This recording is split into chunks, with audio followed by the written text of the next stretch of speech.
Praise the Lord, hallelujah. सबको जय मसीह की। खुदा का शुक्र करते हैं आज की इस संडे ऑनलाइन फेलोशिप के लिए।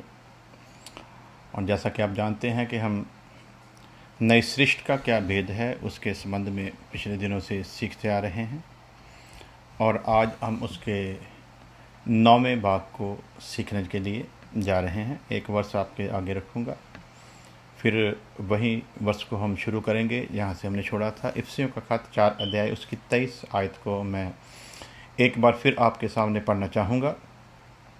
इफिसियों का खत 4 अध्याय उसकी 23 आयत। और अपने मन के आत्मिक स्वभाव में नए बनते जाओ।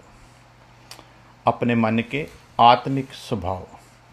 मन के दो स्वभाव हैं, एक शारीरिक स्वभाव और एक आत्मिक स्वभाव। ये जो नई सृष्टि है इसकी ये जिम्मेवारी है कि इसने अपने मन के आत्मिक स्वभाव, मन के रूहानी स्वभाव या आदत कह लें, उसके अनुसार इसने नया बनते जाना है। सो अपने मन के आत्मिक स्वभाव में नए बनते जाओ। जिस्मानी स्वभाव में अब ये चल नहीं सकता, क्योंकि जहाँ खुदा ने हमें नई सृष्टि बनाया है, वहीं उसी खुदा ने हमें नया मन, नया आत्मा दिया है। इसलिए मन भी नया है और आत्मा भी नया है।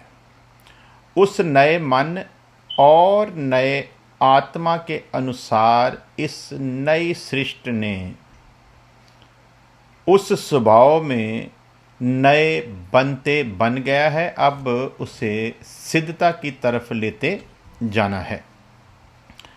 इफिसियों 4:24 में लिखा है, और नए मनुष्य को पहन लो और परमेश्वर के अनुसार सत्य की धार्मिकता पवित्रता में सिरजा गया है। और ये जो नया मनुष्य है ये सच्चाई की धार्मिकता और पवित्रता में सिरजा गया है। अब ये झूठ के सहारे जीवन नहीं जी सकता। ये बुलाया झूठे जीवन में से ही गया है। ये पापी था, पापी की हालत में बुलाया गया है, लेकिन पापी रहे इसके लिए नहीं बुलाया गया। प्रभु यीशु मसीह ने पापी की हालत में से बुलाया है, परंतु ये पापी ही रहे इसके लिए नहीं बुलाया, बल्कि पाप से छुड़ाकर परमेश्वर ने इसे अपने प्रिय पुत्र प्रभु यीशु मसीह की महिमा में पहुंचाया है। इसलिए इसे इस बात का हमेशा ध्यान रखना है जो कृपा इस पर हुई है। परमेश्वर ने जगत के मूर्खों को चुन लिया। परमेश्वर ने जगत के मूर्खों को चुना है, लेकिन मूर्खों का समाज नहीं बनाया। परमेश्वर जगत के मूर्खों को चुनकर एक मूर्खों का समाज नहीं बना रहा, बल्कि परमेश्वर ने संसार के मूर्खों को इसलिए चुन लिया। परमेश्वर ने संसार के मूर्खों को इसलिए चुन लिया कि परमेश्वर उन्हें ज्ञानवान ठहरा सके, उन्हें बुद्धिमान ठहरा सके। इसलिए यदि कोई इस बुलावे में रहे, इस गलती में रहे कि उसने तो मूर्खों को चुन लिया तो हम अब मूर्खता ही करते जाएं, ना, बल्कि उसने मूर्खों को इसलिए चुन लिया कि उन्हें ज्ञानवान ठहरा सके। सुवचन एक जगह ऐसा भी कहता है कि मूर्ख जो है उसे उसकी मूर्खता के अनुसार ही जवाब दे। कभी कभी हालात ऐसे होते हैं कि मूर्ख को उसकी मूर्खता के अनुसार ही जवाब देना पड़ता है, परंतु फिर आगे जाकर लिखा, मूर्ख को उसकी मूर्खता के अनुसार जवाब ना दे वो तेरा दुश्मन हो जाएगा। मूर्ख को ज्ञान ना दे वो तेरे विरुद्ध हो जाएगा, परंतु यदि तू बुद्धिमान को ज्ञान देगा तो वो तेरी कदर करेगा। तो इसलिए ध्यान रखना है कहाँ हमें किस तरीके से चलना है। आगे जाकर प्रभु यीशु मसीह ने कहा, तू अपने भाई को मूर्ख ना कहना।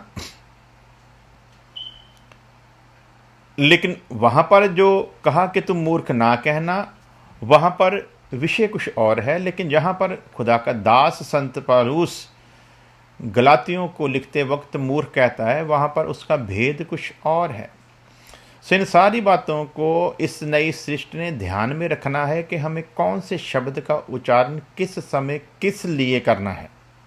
सो प्यारे अजीजों, अपने नए मनुष्यत्व को पहन लो जो परमेश्वर के अनुसार सत्य की धार्मिकता और पवित्रता में सिरजा गया है। ये सत्य की धार्मिकता में और पवित्रता में सिरजा गया है।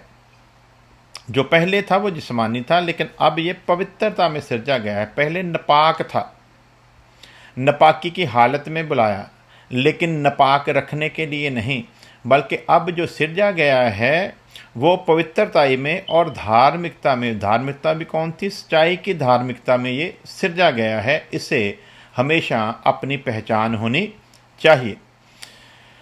और 9:23 में लिखा, सो हम क्या कहें ये कि अन्य जातियों ने जो धार्मिकता की खोज नहीं करते थे धार्मिकता प्राप्त की, अर्थात उस धार्मिकता को जो विश्वास से है। सो अन्य जातियों ने इस धार्मिकता को जिसमें ये सिरजा गया है, इस धार्मिकता को उन्होंने अपनी खूबियों या लियाकत से प्राप्त नहीं किया, बल्कि ये परमेश्वर का रहमो कर्म हुआ कि इन्हें नई सृष्टि बनने का मौका मिले। सो जब इन्हें नई सृष्टि बनने का मौका मिला है तो इन्हें हमेशा इस बात को अपने मन में बिठाकर रखना है। सो आइए हम लोग आगे देखते हैं। ये नया मनुष्य सत्य की धार्मिकता में सिरजा गया है, लेकिन आज बहुत से ऐसे ही हैं जो लगते तो सत्य की धार्मिकता में सिरजे गए हैं, मगर जीवन झूठ की धार्मिकता का जी रहे हैं। ऐसी झूठी धार्मिकता वालों के लिए कलाम कुछ इस तरह से फरमाता है, वह अपने सब काम लोगों को दिखाने के लिए करते हैं। वह अपने तवीज़ों को चौड़े करते हैं और अपने वस्त्रों की कोरें बढ़ाते हैं। ये सब कुछ ये लोगों को दिखाने के लिए करते हैं। जैसे हमने दूसरा विषय शुरू किया हुआ है कि यीशु मसीह ने देह धारण की है, ना कि यीशु मसीह का जन्म हुआ है। लेकिन उस जन्म को लोग जन्म शब्द को लेकर बहस करने के चक्कर में, जन्म उसका होता है जो दो शरीरों के मिलन से पैदा हो, उसके लिए शब्द आता है जन्म। लेकिन यीशु मसीह उस तरीके से पैदा नहीं हुआ, वो तो था, इसलिए उसने देह धारण की है। शब्द देहधारी हुआ, उसने एक बदन को धारण किया है, वो पहले से था। हमारा जन्म है और हमारा जन्मदिन मनाया जाता है क्योंकि हम पहले से नहीं थे। लेकिन अब इन निर्बुद्धों को ये बात समझ में नहीं आती, और जब इन्हें निर्बुद्ध कहते हैं तो कहते हैं कि आपको किसने अधिकार दिया कि आप किसी को मूर्ख कह सको। तो हमने थोड़ी कहा आपको मूर्ख, वचन ऐसे लोगों को मूर्ख कहता है। तो हम तो वचन का वेरवा देकर कह रहे हैं कि आप मूर्ख हो, जो आप यीशु के देह धारण को और उसके जन्म के फर्क को नहीं समझ रहे। सो प्यारे जीजो, आइए चलते हैं। वो अपने सब काम लोगों को दिखाने के लिए या दिखावे के लिए करते हैं। तो उनमें एक चीज़ जो है वो ये भी है, ये इस दिन को मनाकर पता नहीं कौन सा मोर्चा मारने की कोशिश, पता नहीं कौन सी ये इनके दिमाग में एक कीड़ा बैठा हुआ कि इसके जरिए हम लोग पता नहीं कौन सा बड़ा काम कर रहे हैं। मुझे याद है, पता है, इधर भी हमारे यहाँ पर ना हर मेरे ख्याल से यीशु मसीह के जी उठने के दिन का जो दिन है ना, उस समय में, ये ईस्टर के समय में सुबह सुबह हमारे इधर जैक्सन हाइट में हमारे कुछ भाई लोग इकट्ठे होते हैं। तो वहाँ पर ये यीशु मसीह के जी उठने को लेकर वहाँ पर मनादी करते हैं। तो इनके दिमाग में क्या कीड़ा बसा हुआ है, ऐसे मनादी करने से लोगों के पास ये खुशखबरी का पैगाम जाएगा, इसी बहाने हम लोग खुशखबरी सुनाएंगे और लोग इससे प्रभावित होंगे, लोगों को पता चलेगा कि यीशु मसीह क्यों जी उठा था। तो ऐसे ही मन में भ्रम लेकर ये लोग, मैं इनको पिछले 7-8 साल से देख रहा हूँ, ये ऐसा करते हैं। और ये अपने दिल पर हाथ रखकर बताएं कि इनके इस पखंड के करने के बाद क्या रिजल्ट आया है। ये अपने दिल पर हाथ रखकर कहें कि इनके इस पखंड के बाद एक भी रूह ने नजात पाई है? एक भी आदमी ने इनके इस पखंड को देखते हुए प्रभु यीशु मसीह को कबूल किया है? बल्कि उल्टा रिएक्शन क्या है? ये लोग मनादी करने के लिए ये सब कुछ करते हैं कि इसी बहाने हम लोग यीशु मसीह के जी उठने की वजह बताएंगे और लोग प्रभावित होकर यीशु मसीह के पास आएंगे, जबकि लोग गालियां निकालते हैं खिड़कियां खोल खोल के, क्योंकि ये सुबह सुबह लोगों तक ये पहुंचाने की कोशिश करते हैं कि प्रभु यीशु मसीह इस दिन जी उठा था, क्यों जी उठा था, उसको बताने की कोशिश करते हैं। लोग गालियां देते हैं कि आज सुबह सुबह हमारे कान खाने के लिए आ गए हो। बेवकूफ़ो, मनादी करनी है तो किसी तरीके से करो, कोई तरीका, कोई ढंग है मनादी करने का। ये कौन सा तरीका है कि तुम लोग सोए हुए लोगों की नींद हराम कर रहे हो? तुम लोगों को पता नहीं सैटरडे था, छुट्टी का दिन था, यही तो दिन होता है लोगों के आराम करने का। सुबह सुबह कान खाने के लिए आ गए हमारे। और लोगों की गालियां सुनकर भी इनकी बुद्धि नहीं खुली कि हम लोगों को डिस्टर्ब कर रहे हैं, बल्कि ये सोचते हम एक बड़ा धर्म का काम किए जा रहे हैं। निर्बुद्धो, यीशु मसीह के बारे में लिखा है वो ना तो ऊंची आवाज में बोलेगा, ना वो झगड़ा करेगा। उसने हर काम कायदे मुजब किया, उसने हर काम को एक तरीके से किया। आप कौन से तरीके से कर रहे हो? आपने कौन सा तरीका अपना लिया? यीशु मसीह जी उठा, साल के 365 दिन हैं, यही तो बताते हैं ना कि यीशु मसीह क्यों जी उठा। साल के 365 दिन ही हम लोग बताते हैं यीशु मसीह इस संसार में क्यों आया, जिसको आप जन्म कहते हो। 365 दिन ही बताते हैं। वो क्यों कुर्बान हुआ, उसने क्यों लहू बहाया, 365 दिन ही कहते हैं। और जब इस तरीके से हम लोग कहते हैं, लोग प्रभु यीशु मसीह को कबूल भी करते हैं, लोग अपना जीवन यीशु मसीह को देते भी हैं, लोग तौबा भी करते हैं, लोग बपतिस्मा भी लेते हैं।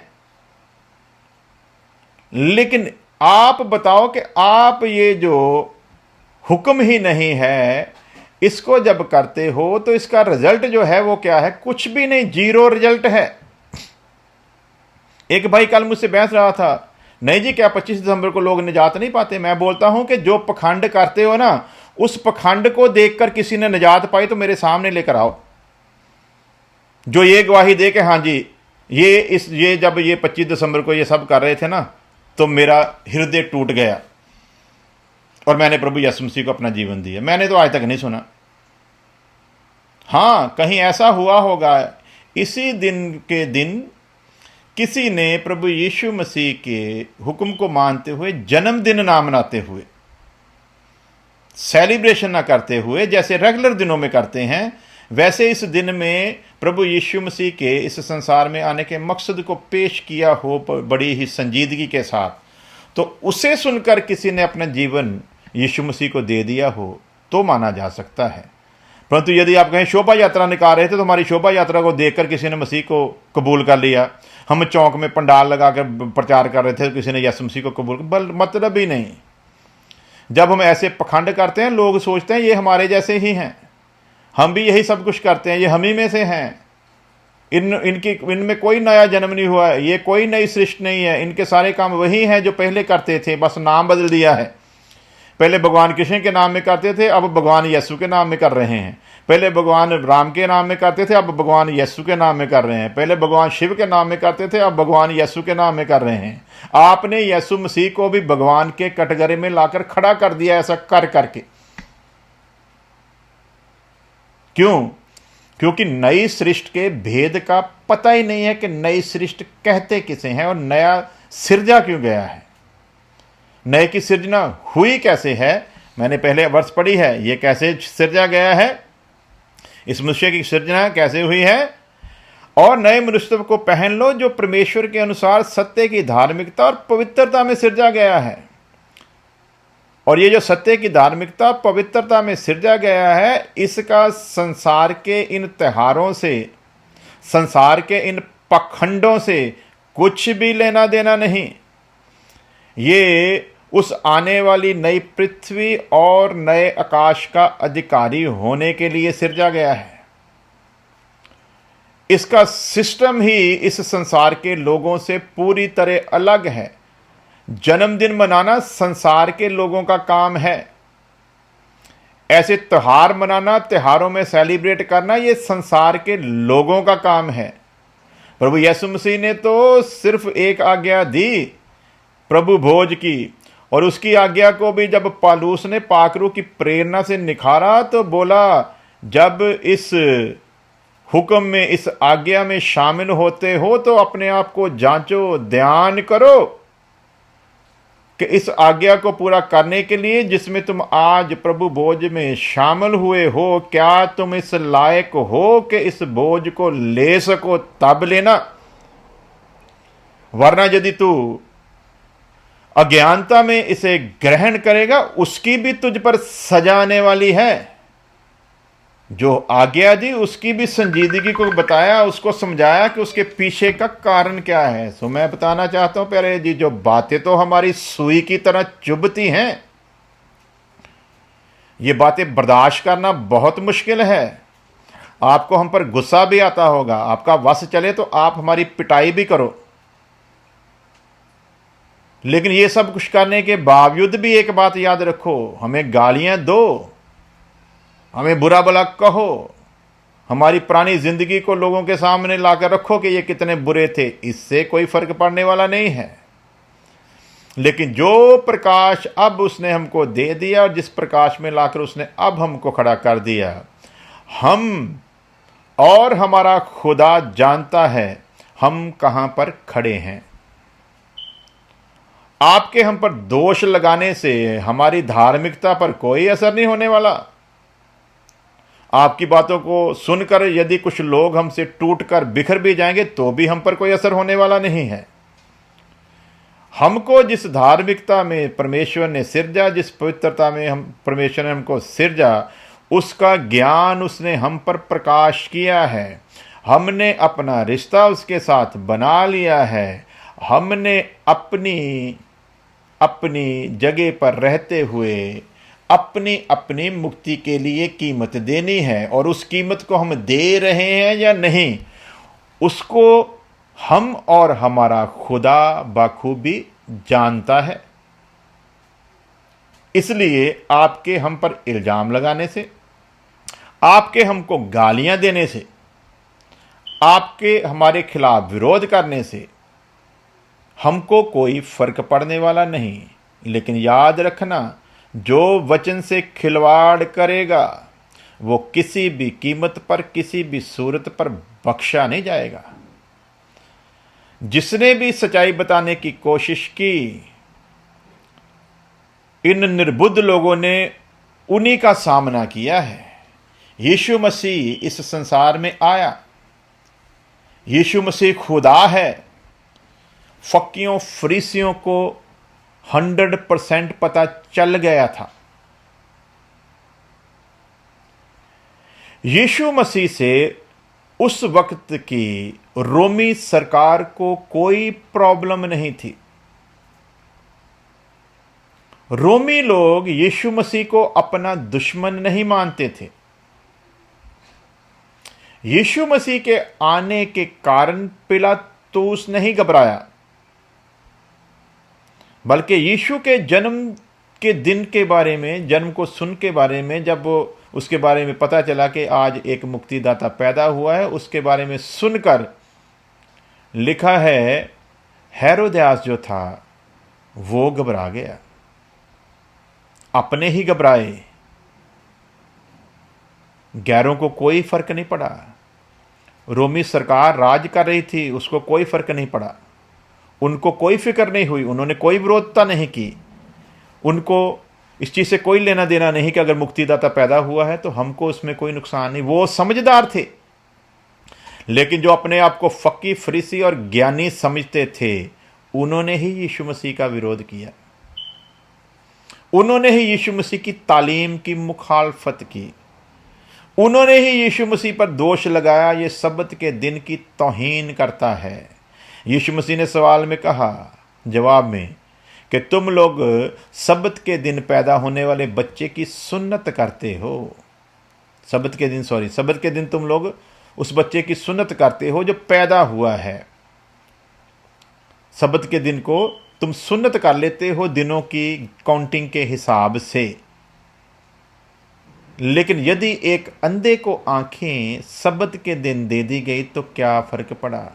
अंधे को आंखें क्यों दी, इस बात पर विरोध कर रहे हैं। प्रभु यीशु मसीह कहता, सब्त के दिन सुन्नत तो करते हो, गधा गिर जाता है उसे तो निकालते हो, ये सब कुछ करते हो, परंतु जो धर्म का काम है उसे करने से कतरा जाते हो, दिखावे के काम करते हो। क्या पढ़ा है वर्ष में कि ये लोग जो हैं ये दिखावे के सारे कामों में तो आनंदित होते हैं। वे अपने सब काम लोगों को दिखाने के लिए करते हैं कि हम धार्मिक नजर आएं। उसी में ये सारे पखंड छिपे हुए हैं। हमें पाम संडे मनाना है, हमें ईस्टर मनाना है, हमें गुड फ्राइडे मनाना है, हमें नया जन्मदिन जो उसका साल आने का दिन है उसे मनाना है। ये सारा पखंड इसलिए होता है ताकि हम लोगों को धार्मिक नजर आए, जबकि सारा साल ही प्रभु के लिए है, सारा साल ही हम ये काम करते हैं। इसलिए हमको किसी विशेष दिन में जाने की ज़रूरत नहीं है। इनमें वही जाएंगे जो बाकी दिनों में अपनी सेवकाई को, अपनी ड्यूटी को निभा नहीं पाते। इसलिए उन्हें ये बहाना मिलता है कि चलो इसी बहाने कर लेते हैं।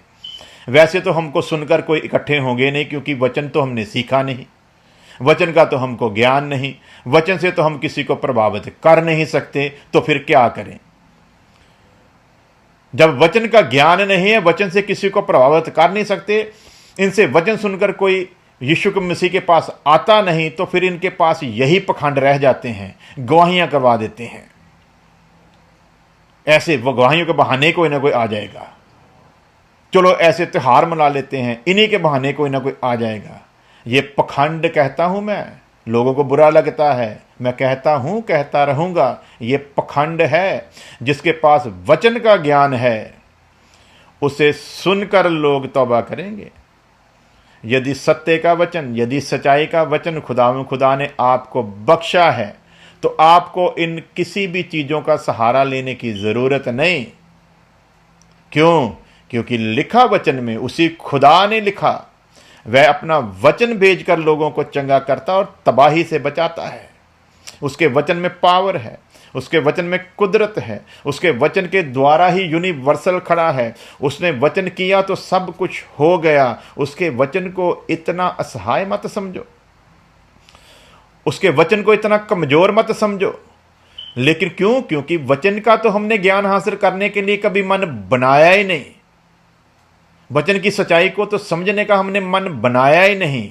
तो वचन की सच्चाई को भी खुदावंद उन्हीं को देता है जो सचमुच चाहते हैं, खुदावंद मुझे भी पतरस की तरह इस्तेमाल कर, मुझे भी वचन की सामर्थ्य से उस तरीके से इस्तेमाल कर जैसे तूने पतरस को किया था। मुझे भी आत्मा की वैसी सामर्थ्य दे कि जब मैं तेरे वचन को पेश करूं तो लोगों के दिल टूट जाएं। जब मैं वचन पेश करूं लोग अंदर से हिल जाएं। लेकिन ऐसा तो हमसे होता नहीं, क्योंकि वचन का ज्ञान नहीं, वचन के द्वारा तो कोई हिलता नहीं। वचन सुनाते हैं तो लोगों को नींद आनी शुरू हो जाती है, वचन सुनाते हैं तो लोगों का ध्यान नहीं होता। इसलिए फिर हमको ये सारा कुछ करना पड़ता है। इसीलिए आज बहुत सारे चर्चों में वो वर्शिप सॉन्ग तो गाएंगे 1.5-2 घंटे, लेकिन जब वचन की बारी आती है 15-20 मिनट, हद आधा घंटे में समाप्त कर देते हैं। पूछा जाता है वचन के लिए इतना समय कम क्यों? लोग सुनते नहीं हैं जी। तो आप इनको मुक्ति पाया हुआ समझते हो जो खुदा के वचन को सुनने के लिए चर्च में आते हैं? चर्च में नींद आती है, किस लिए? वचन को इतना लंबा सुनने की इनमें हिम्मत नहीं। लाख कोशिश कर लो ऐसे लोगों के लिए, लेकिन ये कभी भी उसके राज्य के अधिकारी ना हो पाएंगे। जिनको वचन से इतनी एलर्जी है कि गीत बंगड़े के जो वहाँ पर भजन गाते जाओ, वहाँ पर आनंद में रहेंगे। वहाँ पर किसी बीमार के चंगे होने की गवाही सुनाओ, वहाँ पर आनंदित महसूस करेंगे। जैसे ही वो वचन जिसमें जिंदगी है जब वो सुनाना शुरू किया जाता है, इनको नींद आती है, ये सोना शुरू कर देते हैं। ये घड़ी के पर टाइम देखना शुरू कर देते हैं, ये सेवक की तरफ घूरना शुरू कर देते हैं। ये बंद क्यों नहीं कर रहा? इनको 3 घंटे की थिएटर में फिल्म देखते वक्त नींद नहीं आती, इनको कभी सास भी बहू थी देखते वक्त नींद नहीं आती। इनको किसी मेले में ले जाओ, वहां पर सुबह से लेकर शाम तक रखो, वहां पर इनको नींद नहीं आएगी। क्यों? क्योंकि इनकी मनोकामना वहां पर पूरी हो रही है, वहां पर इनको नींद नहीं आती। वहां पर बन संवर कर आई हुई औरतों की तरफ देख देख कर इनकी आंखों में नींद नहीं आती, लेकिन वचन को सुनते वक्त इनको नींद आना शुरू हो जाता है। क्यों? क्योंकि इनके अंदर की जो भावना है वो सामने आ जाती है कि ये चाहते क्या है। इसीलिए चर्चों में मैं बोलता हूं, चर्चों में जितने मर्जी गीत गवाओ, कभी कोई बोर नहीं होता। चर्च में गवाहियां दिलवानी शुरू कर दो, कभी कोई बोर नहीं होता। वहां कोई भी सेलिब्रेशन शुरू कर दो, कोई बोर नहीं होता। वचन 15-20 मिनट के बाद जाकर इनको बोर करना शुरू कर देता है। क्यों? क्योंकि वचन से इनका लगाव ही नहीं है, वचन से उनको कुछ लेना देना ही नहीं है। इसीलिए इन्होंने ये पखंड शुरू किए हैं कि वचन तो आता नहीं तो लोगों की भीड़ कैसे इकट्ठी करे। चलो क्रिसमस के नाम पर कर लेते हैं, चलो ईस्टर के नाम पर कर लेते हैं, चलो कोई महफिल सजा लेते हैं, चलो कोई कन्वेंशन कर लेते हैं, लोगों को इकट्ठे करने का बहाना हो जाएगा। बहाना ढूंढते हैं, और ये बहाने से इकट्ठे किए गए लोग वही भीड़ है जो इस्राएल के रूप में मिस्र से निकली थी, और इनमें कोई ना जा पाएगा सिवाय वही 2 जो हुक्म को पूरा करते। प्यारे अजीजों, मैं हाथ जोड़कर खुदा का सेवक होने के नाते विनती करता हूं, नई सृष्टि के भेद को समझ लो। इस नई सृष्टि का इन पखंडों से कुछ भी लेना देना नहीं है। यह अपने सिरजनहार परमेश्वर की सूरत पर सिरजा गया है। इसे स्वर्ग का अधिकारी होना है, इसे नए पृथ्वी नए आकाश का अधिकारी बनना है, इसे यीशु मसीह के साथ इस जमीन पर 1000 साल तक राज्य करना है, इसे अनंत जीवन में जाना है। उसके लिए इसने यहां पर सिद्ध होकर साबित करना है कि मैं उस राज्य का अधिकारी होने के लायक हूं। बाप की बात तो सारा साल मानते नहीं, बाप के हर हुक्म की बड़ी ही सरलता से मुखालफत कर जाते हो, और 1 साल बाद फिर बाप का जाकर जन्मदिन मनाओ, वहां पर लाकर केक काट दो, बाप को लाकर एक सूट दे दो। तो क्या समझते हो कि वो बाप खुश हो जाएगा? ये संसार के बुत पूजकों के खुदा तो खुश हो सकते हैं, ऐसा करने से गैर मसीहों के खुदा तो खुश हो सकते हैं, परंतु जो एक ही है वो आपके इन पाखंडों से खुश होने वाला नहीं, जिसके हुक्मों की, जिसकी आज्ञाओं की सारा साल उल्लंघना करते और आखिरकार उसको खुश करने के लिए 4-5 ऐसे त्योहार मना देते और कहते हो कि हमने अपना फर्ज पूरा कर दिया। आपके इन त्योहारों को देखकर वो आनंदित नहीं, बल्कि उसका क्रोध और भटकता है। तेरे को क्या हक है ऐसे दिनों को सेलिब्रेशन करने का जब तू मेरी आज्ञा में ही नहीं है? तू होता कौन है मेरा एक दिन ठहराने वाला? तू होता कौन है मेरी शुरुआत का एक दिन ठहराने? तू जानता नहीं मैं आदि और अंत हूं? तू जानता नहीं मेरे आने का मकसद क्या था? तू जानता नहीं मैंने देह धारण किया है? तू कैसे मेरे को जन्म के साथ जोड़ता है? जन्म उसका होता है जो औरत और मर्द के मिलन से पैदा होता है, उसे जन्म कहा जाता है। जन्म हुआ काइन और हाबिल का, तब से जन्म होने शुरू हुए, वो औरत और मर्द से होते हैं। यीशु मसीह औरत और मर्द से पैदा नहीं हुआ, बल्कि परमेश्वर की कुदरत से इस जहान में एक रूप धारण करके आता है। इसीलिए परमेश्वर उसको छिपा देता है। उस दिन का उल्लेख नहीं किया गया, उस दिन को बताया नहीं गया। आपने कभी ये जानने की कोशिश नहीं की कि परमेश्वर ने इस दिन को क्यों छुपा कर रखा? कभी नहीं जानने की कोशिश की, कभी इस तरफ ध्यान नहीं जाता कि हमें जानना चाहिए। एक महत्वपूर्ण घटना है बाइबल की, नबियों की उम्मीद थी, बाइबल का सबसे बड़ा जो एक काम है वो है प्रभु यीशु मसीह का इस संसार में आना।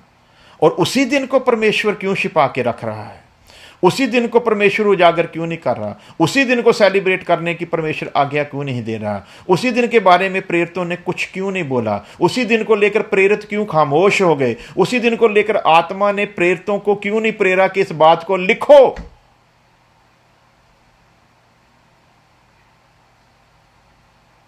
जो नहीं कहा, जिसे छिपा लिया परमेश्वर ने, उसी को करने के लिए कितनी कितनी बेहुदा उदाहरणें दे देकर अपने आप को सही साबित करने के चक्कर में पड़े रहते हैं, लेकिन कभी ये जानने की कोशिश नहीं करते आखिर परमेश्वर की मंशा क्या है।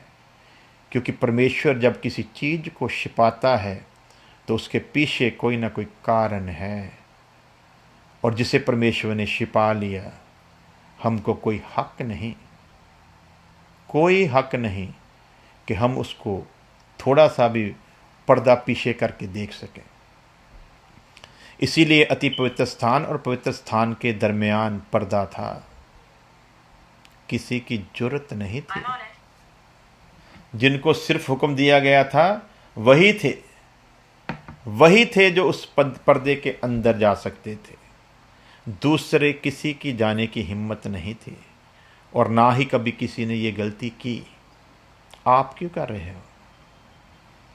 जब उसने कहा कि अति पवित्र स्थान के अंदर जिसको मैंने ठहराया उसके सिवा कोई नहीं आएगा, तो आप क्यों कोशिश कर रहे हो अंदर जाने की? आप ये क्यों जानने की कोशिश कर रहे हो अंदर क्या पड़ा है? जब उसने यीशु मसीह के आने के दिन को छिपा दिया, आप क्यों लोगों को बताने की कोशिश कर रहे हो कि वो दिन 25 दिसंबर का था? आपको ये हक किसने दिया? जिसकी कोई शुरुआत नहीं उसकी शुरुआत ठहराने का हक आपको किसने दिया? आप मनुष्यों की परंपराओं पर क्यों चलते हो?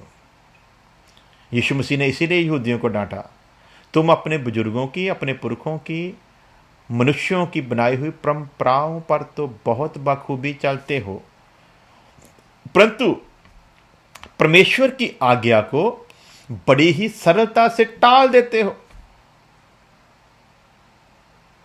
तो क्यों ऐसा करते हो? ये सब कुछ इसीलिए हो रहा है क्योंकि वास्तव में सच्चाई ये है कि अभी तक ये लोग नई सृष्टि बने ही नहीं है। नई सृष्टि है क्या? नई सृष्टि की क्रिएशन क्यों कही गई, इसके बारे में इनको पता ही नहीं है। पता ना होने के कारण अज्ञानता में ही ये सब कुछ किए जा रहे हैं, और जो इनको जगाने की, जो इनको हिलाने की कोशिश करता है, उसकी पूरी तरह मुखालफत करते हैं जैसे शुरू से होती आ रही है। इसलिए प्रभु यीशु मसीह ने कहा, जब हरे दरख्त के साथ ये सब कुछ हुआ तो तुम्हारी क्या बिसात है? जब इन्होंने मुझे नहीं बख्शा तो फिर तुम्हें कैसे बख्शेंगे? जब इन्होंने मेरी नहीं मानी तो फिर तुम्हारी कैसे मानेंगे? मूर्ख भी दो तरह के हैं। एक तो मूर्खों को संसार से चुन लिया परमेश्वर ने कि उन्हें बुद्धिमान ठहराए, लेकिन एक वो हैं जिन मूर्खों को चुना तो परमेश्वर ने बुद्धिमान ठहराने के लिए, लेकिन उन्होंने कसम खा ली कि हम मूर्ख ही बने रहेंगे। तो ऐसे मूर्खों को वचन मूर्ख ही कहता है। इसलिए यदि हमको कोई मूर्ख कहे तो उसका बुरा ना मनाओ, क्योंकि जो वचन के अनुसार नहीं है वो वचन के अनुसार ही मूर्ख है, और उसे वचन मूर्ख बताता है। इसलिए आओ इस मूर्खतापूर्ण के कामों को दूर फेंकते हुए जिस पवित्रताई और धार्मिकता में ये नया मनुष्य सिरजा गया है, ताकि ये अपने सृष्टिकर्ता के समान बने, आओ इन ढोंगियों से पीछा छुड़ाते हुए, आओ वचन की उस आयत को पूरा करते हुए कि इनमें से निकल आओ और अलग हो जाओ। परमेश्वर अलगता ही चाहता है। इनसे अलग हो जाओ, वो कहता है मैं तुम्हें अपना लूँगा। हमारे लिए गैर मसीही लोग खतरनाक नहीं, हमें गैर मसीहों से कोई खतरा नहीं। गैर मसीही लोग इस मुक्ति के काम के साथ कुछ भी छेड़छाड़ नहीं कर सकते, इस मुक्ति के काम को रोक नहीं सकते। अगर रोक सकते होते तो आज संसार में 75% मसीही लोगों का जो समूह है वो ना होता, नहीं रोक पाए। लेकिन इन्हीं 75 में से बहुगिनती लोग ऐसे हैं जो रोक रहे हैं, जो हमारी मुक्ति के काम में सबसे बड़ा रोड़ा बनकर हैं। हमें खतरा गैर मसीहियों से नहीं, बल्कि मसीही लोगों का मखौटा पहने हुए इन लोगों से है, जो मसीह होते हुए, मसीह कहलाते हुए भी मसीही नहीं हैं। यही है मसीह की सलीब के दुश्मन, यही है मसीहत के दुश्मन। इनसे सावधान होने के लिए वचन कहता है, और कहता है कि इनमें से निकल आओ और अलग हो जाओ, मैं तुम्हें कबूल कर लूँगा। सो आइए, यदि हम चाहते हैं कि परमेश्वर हमें कबूल कर ले, तो आइए इन पखंडी लोगों में से निकल आएं, ताकि उस अनंत जीवन के अधिकारी बन सके, उस नए पृथ्वी और नए आकाश में प्रवेश कर सकें। प्रभु के आने के दिन हम उसके साथ जा सकें। आइए प्रार्थना करते हैं। प्यारे खुदा, तुझे धन्यवाद देते हैं तेरी दया, तेरी मोहब्बत के लिए। खुदावंद, तेरे आज के वचनों के लिए तेरा शुक्र करते हैं। जितनों ने भी सुना, तो बुद्धि खोल दे खुदावंद, ताकि इन वचन की अंदर की बातों को समझ सकें और नाश के पुत्र के हाथों से बच जाए। खुदावंद, तेरे राज्य के अधिकारी बन सके। तेरी दया को मांग लेते हैं। जो आगे भी इस वचन को सुने, उन पर भी तेरी बड़ी रहमत चाहते हैं। हमारी प्रार्थना को सुन ले, मसीह यीशु के नाम में, आमीन। अब हमारे खुदा यीशु मसीह का फजल, खुदा बाप की मोहब्बत, पाक रूह की संगत अब से लेकर हमेशा तक उसके तमाम लोगों के साथ बनी रहे। आमीन, आमीन। खुदा आप सबके साथ हो। खुदा आप सबको बहुत बहुत बरकत दे। और मैं बताना चाहता हूँ कि आज जो शाम का ऑनलाइन प्रोग्राम है वो आज नहीं होगा, क्योंकि आज हम कलीसिया में से किसी के घर में शाम को इबादत करने के लिए जा रहे हैं। इसलिए हम कोशिश करेंगे कि वहीं से ऑनलाइन हो। लेकिन जो हमने रेगुलर शाम का प्रोग्राम शुरू किया हुआ है न्यूयॉर्क के हिसाब से, और इंडिया उस वक्त सुबह होती है, वो रेगुलर प्रोग्राम आज नहीं होगा। लेकिन जहाँ पर हम जा रहे हैं, हम कोशिश करेंगे कि वहाँ से ऑनलाइन उसको करें।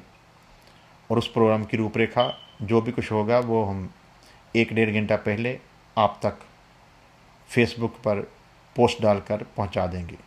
तब तक के लिए दुआ में बने रहें। खुदा आपको बहुत बहुत आशीष दे। सबको मेरी ओर से जय मसीह की।